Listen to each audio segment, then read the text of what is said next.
अब हम लोग जो है इलेक्ट्रिक सर्किट के बारे में समझ गए। अब आपको पढ़ना है एक नया टॉपिक, ठीक है, इसका नाम है कॉम्बिनेशन ऑफ रेजिस्टेंसेस, ठीक है ना। हम क्या पढ़ेंगे अब, कॉम्बिनेशन ऑफ रेजिस्टेंसेस। मतलब क्या कि यहाँ पे आपको ढेर सारा रजिस्टर दे दिया जाएगा, ढेर सारा आपको रजिस्टर क्या है दे दिया जाएगा, ठीक है ना।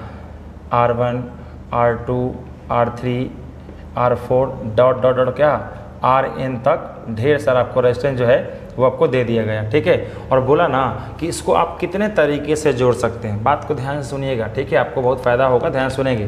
क्या बोल रहे हैं कि सर कॉम्बिनेशन का मतलब जोड़ना, किसको, रेजिस्टेंस को। यहाँ बच्चा कंफ्यूज मत करना, मैं फिर से बता रहा हूँ, ये बात ऑलरेडी मैं बता चुका हूँ पीछे, ठीक है, कि रजिस्टर जो है वो एक डिवाइस है। ऑफन आप देखेंगे किट वगैरह में, टेलीविज़न टूटने के बाद देखिए टूटने का टेलीविज़न किट में आपको इस तरह का डायग्राम दिखता होगा, ठीक है, छोटा छोटा रहता है उसमें, ठीक है। यही है क्या, इसमें रेड येलो सब कलर रजिस्टर है। और इसके प्रॉपर्टी को, इसके किसको, प्रॉपर्टी को कहते हैं क्या, रेजिस्टेंस। ध्यान रखिएगा। तो हम लोग अक्सर जो है रेजिस्टेंस के जगह पे, रजिस्टर के जगह पे रेजिस्टेंस यूज़ करते हैं, इसीलिए लिख दिया जाता है क्या, रेजिस्टेंस। कोई फ़र्क नहीं पड़ता है, ये बात को ध्यान रखिएगा, ठीक है। चलो, तो हमने क्या बोला कि हमारे पास टॉपिक है कॉम्बिनेशन ऑफ व्हाट, रेजिस्टेंसेस, ठीक है। तो देखो तो ज़रा हम कितने तरीके से जोड़ सकते हैं। आपके पास रेजिस्टेंस कोई कमी नहीं है, तो हम दो ही तरीके से जोड़ सकते हैं। अगर आप जितना भी आप कनेक्शन जोड़ेंगे ना, वो सब का सब दो ही तरह का होगा। ध्यान दीजिएगा। मतलब क्या कि कॉम्बिनेशन अगर हम रेजिस्टेंस का करेंगे तो दो तरह का। आप बोले सर, एक को कहते हैं सीरीज कॉम्बिनेशन। क्या कहते हैं, बोलो, सीरीज कॉम्बिनेशन, ठीक है। और सेकंड नंबर जो कॉम्बिनेशन आएगा वो क्या आएगा, पैरेलल कॉम्बिनेशन, ठीक है। ज़रा ध्यान से देखेंगे। सर तो हमको कैसे पता चला, क्या डिफरेंस है, हमको कैसे पता चलेगा कि कौन सीरीज में है कौन पैरेलल में है, ये ज़रा बताइए। तो बिल्कुल जरा बात को ध्यान से समझेंगे। तो अब हम क्या बोल रहे हैं कि सर देखिए ध्यान से, सीरीज में जितने भी रेजिस्टेंस रहेंगे, याद रखना नोट, उसमें करंट जो है ना हमेशा क्या रहेगा, सेम। करंट क्या रहेगा, बोलो, हमेशा क्या रहेगा, करंट सेम रहेगा। सीरीज में करंट हमेशा क्या होता है, सेम। लेकिन पोटेंशियल डिफरेंस हर रेजिस्टेंस पर वो क्या होगा, वेरी होगा। पोटेंशियल डिफरेंस क्या करता है, बोलो, वेरी करता है एकदम। और जस्ट इसका उल्टा कर देना, इसमें क्या होता है कि करंट जो है वो क्या करेगा, वो वेरी करता है। करंट क्या करेगा, वेरी करेगा। हर रेजिस्टेंस पे करंट अलग अलग हो जाएगा। लेकिन यहाँ पे पोटेंशियल डिफरेंस पैरेलल में हमेशा और हमेशा हर रेजिस्टेंस के अक्रॉस पोटेंशियल डिफरेंस क्या रहेगा, बोलिए, सेम रहेगा। ये बात को बिल्कुल गांठ बांध लीजिए, बहुत इंपॉर्टेंट है। और कैसे मैं आपको इसको प्रूव करूँगा, चिंता नहीं करिए। सीरीज में हमने क्या देखा कि सीरीज में current same, potential difference very, ठीक है। तो हमने क्या बताया आपको कि सीरीज कॉम्बिनेशन में जितने भी रेजिस्टेंस सीरीज में रहेंगे उस सारे रेजिस्टेंस पे करंट सेम रहेगा, लेकिन हर एक रेजिस्टर पे करंट क्या होता है, बोलो, वेरी होता है। लेकिन अगर पैरेलल कॉम्बिनेशन की बात करें तो पैरेलल कॉम्बिनेशन में करंट जो है हर एक रेजिस्टेंस पे क्या रहेगा, अलग अलग रहेगा, लेकिन पोटेंशियल डिफरेंस क्या रहेगा, सेम रहेगा हर एक रेजिस्टेंस पे। अब देखो सर, इसको हम अब थोड़ा सा आपको कनेक्ट करके दिखाते हैं आपको कैसे होता है। चलो देखो ध्यान से, यहाँ पे हमने तीन रेजिस्टेंस ले रहे हैं। चलो 3 रेजिस्टेंस का लेकर दिखा रहे हैं आपको, ठीक है, या फिर 2 ही के करते हैं, ठीक है। तो मैं क्या किया, 2 रेजिस्टेंस को ऐसे, ए पॉइंट है, ये बी पॉइंट है, ठीक है। ये रेजिस्टेंस R1 है, ये क्या है, बोलो, R2 है। सीरीज में हेड टू हेड रहेगा। इसका हेड आप इसका टेल कर दीजिए, कोई दिक्कत नहीं है, फिर इसको हेड भी कर सकते हैं। मतलब कि एक टर्मिनल से, पहला रेजिस्टेंस के पहला टर्मिनल से दूसरा रेजिस्टेंस क्या बचे, लास्ट टर्मिनल जुड़ा रहेगा। मतलब क्या कि इसका मान लो कि टर्मिनल 1 है और ये क्या होगा, बोलो, टर्मिनल 2 है, ठीक है। तो इसका मान लो को 1 है, इसका क्या है, बोलो, 2। तो दूसरा वाला का मान लेते हैं अगर हेड, तो पहला क्या मानेंगे, टेल, या फिर दूसरा का टेल तो पहला क्या, हेड। इस तरीके से आपका जो है ना सामने सामने जुड़ा रहेगा। इसको क्या कहेंगे हम लोग, सीरीज कनेक्शन। लेकिन अगर पैरेलल की अगर बात करें तो देखो पैरेलल हम करके देखते हैं, ठीक है। पैरेलल देखिए, पैरेलल में क्या करेंगे कि एक को ऊपर और एक को क्या बताओ, नीचे, ठीक है ना। इस तरीके से होगा क्या हमारा पैरेलल। ये है पॉइंट ए और ये पॉइंट क्या है, बी। ये हो गया R1, ये क्या हो गया बोलो R2। ठीक है, ध्यान देंगे।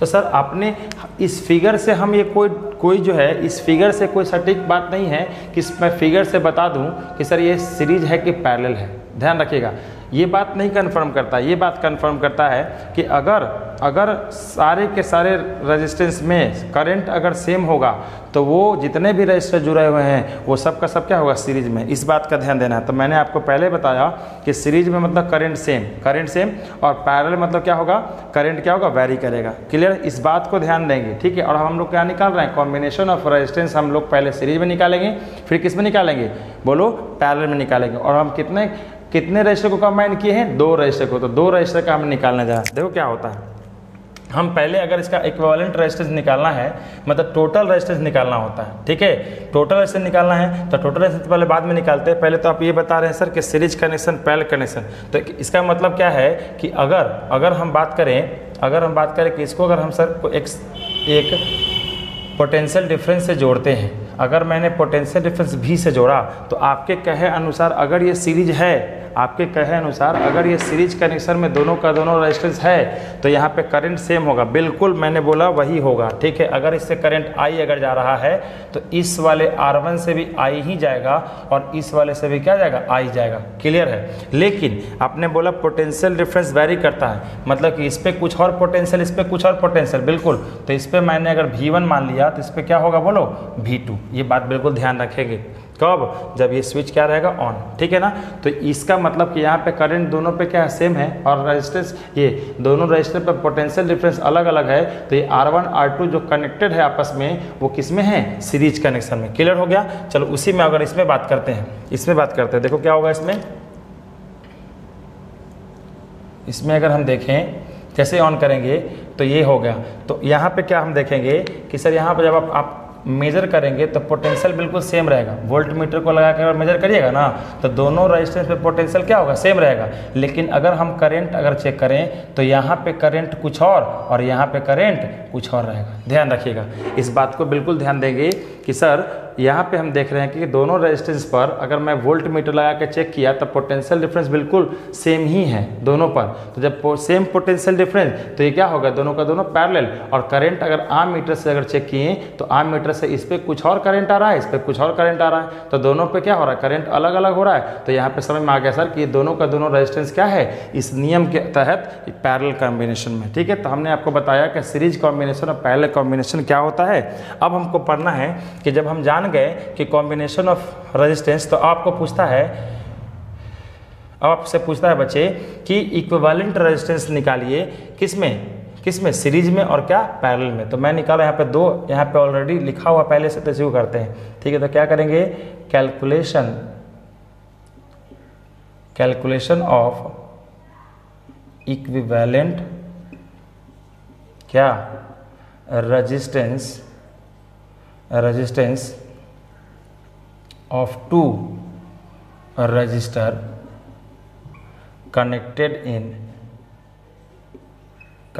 In what, series. मतलब क्या कि 2 रजिस्टर अगर सीरीज में कनेक्टेड है तो वहाँ पे टोटल रेजिस्टेंस या फिर इक्विवेलेंट रेजिस्टेंस कैसे निकलेगा, इस बात का ध्यान देंगे। ठीक है, और यहाँ पे भी उसी तरीके से यहाँ भी होगा। क्या होगा, यहाँ पे कैलकुलेशन बिल्कुल सेम ही होगा, लेकिन 2 रेजिस्टेंस किस में आ जाएगा, पैरेलल में आ जाएगा। तो calculation of equivalent resistance of 2 register connected in parallel। ठीक है, ये बात ध्यान नहीं, कुछ नहीं, एकदम छोटा सा ट्रिक है, बस ध्यान रखेगा। हमने क्या बताया कि सर ये दोनों का दोनों रेजिस्टेंस सीरीज में जुड़ा हुआ है, इसमें हमको टोटल रेजिस्टेंस निकालना है। तो कुछ भी नहीं, हमारा यहाँ पे जो भी हम कैलकुलेट करने जा रहे हैं वो ओम्स लॉ का एप्लीकेशन से होने वाला है। तो सर हम पहले तो चुपचाप कुछ करें चाहे नहीं करें, लेकिन मैंने ओम्स लिखा, V = क्या होता है, IR। ये कोई दिक्कत नहीं है, मैंने पहले फार्मूला लिखा, ये क्या है हमारा, V = IR, यही है हमारा ओम्स लॉ। क्लियर है, ये तो पहले लिखना है आपको दोनों में। चलो अब हमारे पास क्या, इसमें जो बदल रहा है उसी को हम लेके चलेंगे और जो नहीं बदलेगा उसको लेके नहीं चलेंगे। तो कौन बदल रहा है, देखो तो आई तो सेम है लेकिन बदल कौन रहा है, पोटेंशियल डिफरेंस। तो यहाँ पे भी को ही लेके चलेंगे। तो सर हम अगर इस नियम के अनुसार लगाएं तो इसके लिए R1 के लिए V1 क्या हो जाएगा, V1 बराबर आई तो सेम है सर। R1 पर देखो इस R1 के लिए मैं निकालूंगा V1, तो formula V is equal to I R, तो V के जगह पे V1 हो जाएगा, ठीक है। और R1 के जगह पे यहाँ पे I के जगह पे क्या, आई तो आई ही है, तो क्या होगा V1 is equal to I same है सर, लेकिन यहाँ पे क्या हो गया R1। क्लियर हो गया। उसी तरीके से मैं इसके लिए अगर निकालूँ तो इसके लिए इस पर क्या है, पोटेंशियल डिफरेंस V2 है, तो अब V का फार्मूला आई आर होता है, तो आई है सर यहाँ पे, लेकिन R के जगह पे क्या है R2 है, कोई दिक्कत नहीं है। तो इसको मैंने 1 माना, इसको क्या माना बोलो बच्चे 2। और अगर मैं दोनों को अगर जोड़ दूं तो V1 प्लस V2, अगर V1 प्लस V2 तो टोटल V हो जाएगा, total V is equal to क्या हो जाएगा V1 प्लस V2, ये तो पक्का है ना। चलो तो अगर हम बात करें तो इन दोनों को जोड़ देंगे, तो करो जोड़ो, एडिंग फर्स्ट एंड सेकेंड जोड़ेंगे तो V1 प्लस V2 बराबर यहाँ पे क्या हो जाएगा IR1 प्लस IR2, दोनों में कुछ कॉमन आ रहा है, आई कॉमन आ रहा है, तो R1 प्लस क्या हो गया R2, और यहाँ पे V1 प्लस V2 क्या है V है, तो मैंने कैपिटल V लिख दिया। क्लियर है हमारे पास। अब देखो यहाँ पे क्या हो रहा है कि सर अगर मैं इस I को इधर लेकर के आऊँ तो V बाई आई बराबर क्या हो गया R1 प्लस क्या हो गया R2। जरा चेक करो, अगर इसको यहाँ पे मैं इधर I को लेकर के आया तो V by I is equal to क्या, ये R हो गया, और ये R क्या था, टोटल रेजिस्टेंस है। क्यों, क्योंकि total potential difference, total current तो टोटल रेजिस्टेंस, तो इसके जगह पर मैं क्या लिख सकता हूँ R equivalent is equal to R1 plus क्या हो गया R2। और हमको बात फार्मूला समझ में आ गया कि अगर रेजिस्टेंस सीरीज में जुड़ा हुआ है तो अगर उसका टोटल रेजिस्टेंस निकालना है तो चुपचाप आप उसको अलजेब्राइक सम कर दीजिए, जोड़ दीजिए, R1 प्लस R2 जोड़ देंगे तो आपका इक्विवेलेंट रेजिस्टेंस निकल जाएगा। हमने यहाँ पे ट्रिक क्या दिया कि जो बदल रहा है उसी से आप डिराइव करेंगे, जो नहीं बदल रहा उसको छोड़ देंगे। तो यहाँ पे कौन बदल रहा था, I की V, तो V बदल रहा था सर। देखो तो V से हमने निकाला V1 इसके ऊपर में, V2 इसके ऊपर में, दोनों को जोड़ दिए V के बराबर, और हमारे पास फार्मूला आ गया इक्विवेलेंट रेजिस्टेंस निकालने का। इक्विवेलेंट ये 2 रजिस्टर का था, अगर इसी को अगर N रजिस्टर का कर दे, अगर N रजिस्टर लिख दे, N रजिस्टर्स इन सीरीज कर दे तो कोई फ़र्क नहीं पड़ता है। यहाँ पे क्या हो जाएगा R equivalent is equal to R1 plus R2 plus R3 plus dot कहाँ तक Rn तक चला जाएगा, कोई फ़र्क नहीं पड़ता उससे।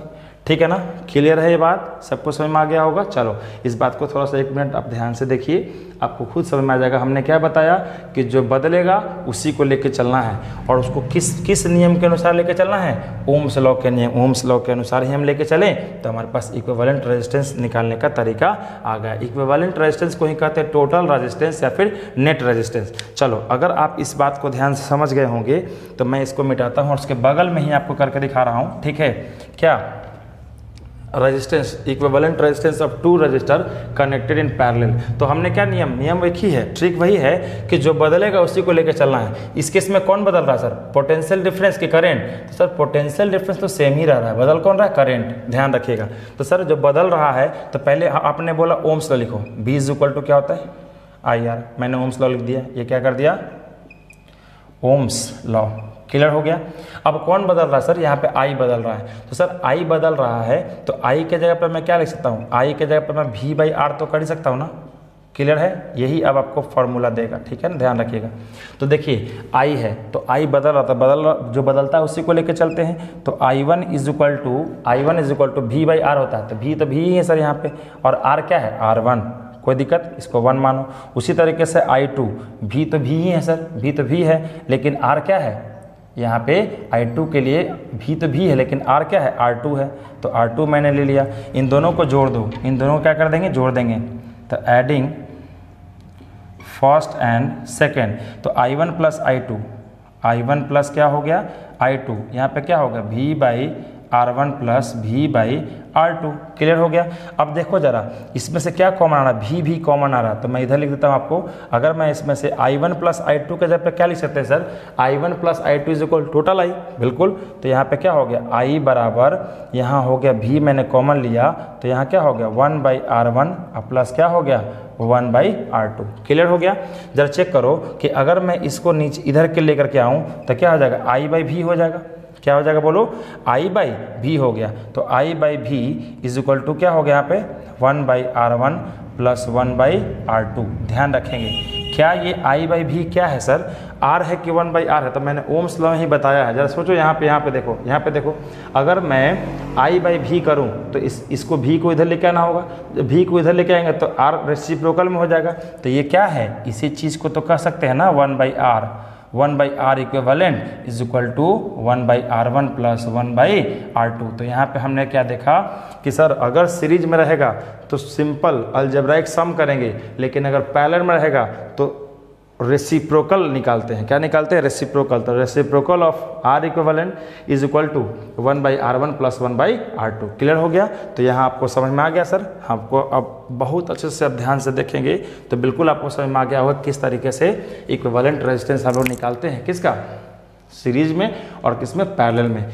देखो तो अगर हम इसको ज़रा सॉल्व करें, इसको थोड़ा सा नहीं छोड़ दो, इतना ही रहने देते हैं, आगे हम बढ़ेंगे इसको। ठीक है, फटाफट पहले कॉपी कर लीजिए इसको। ठीक है, चलो कॉपी करो, उसके बाद हम मिटाते हैं।